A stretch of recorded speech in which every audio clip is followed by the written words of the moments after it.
आज करेरा में पहुंचे सांसद विवेक सैजवलकर ने गणेश मंदिर के पास जन सहयोग से शुरू की गई श्री गणेश गौ सेवा धाम गौशाला का शुभारंभ किया।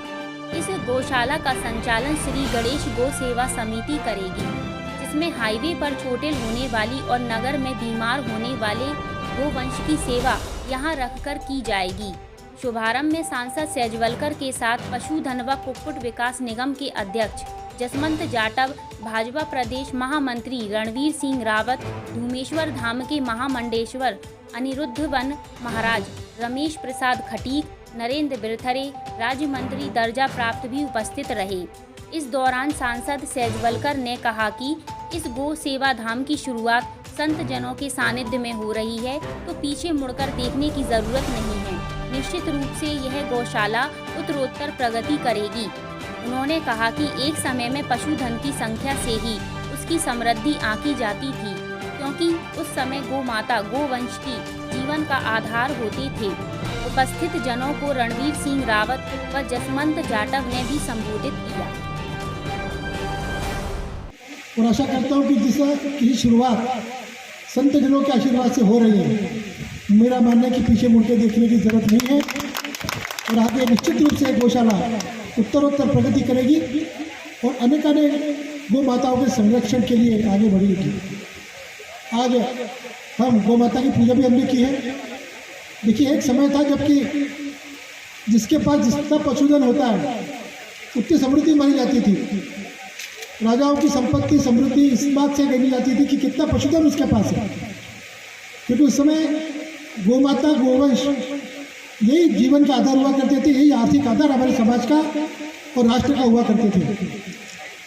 और आज वास्तव में अगर गौ माता की दुर्दशा होने का कारण अगर कोई होगा तो ये आर्थिक पक्ष जो है, या तो इसको हम भूल गए या इसको अपने लोगों के सामने ठीक से नहीं रखा। आज हम देखते समाज की यह स्थिति है, गाय तो हम पालते हैं, पर जैसे ही वो गाय दूध देना बंद कर देती है, सड़क पर छोड़ दी जाती है और आवारा गाय के रूप में पता नहीं वो क्या क्या खा करके, और अल्टीमेटली गौशालाओं में, उन गौशालाओं में जिसमें इस तरह की बीमार गायें पालने का काम हो रहा है, वहाँ पर चली जाती है।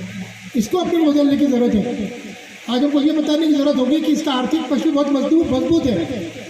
जो गाय दूध नहीं भी देती है तो भी उसके गोबर से और गोमूत्र से जो आमदनी हो सकती है, जो उत्पन्न हो सकता है, उससे कम उस गौ माता का पेट तो हम भर ही सकते हैं। ये बात हमको लोगों के बीच में सिद्ध करके दिखानी होगी। इसके लिए मेहनत की ज़रूरत है, इसके लिए शोध की ज़रूरत है, इसलिए नए नए तरीके अपनाने की ज़रूरत है। और मुझे पूरा भरोसा है कि जो गौशाला आज यहाँ पर बनी है उसमें इन सब बातों का ध्यान भी रखा जाएगा। हमारे संत मुनि हम सबको लगातार बताते भी हैं कि गौ माता के शरीर में 33 करोड़ योनि, 33 करोड़ देवताओं का वास होता है।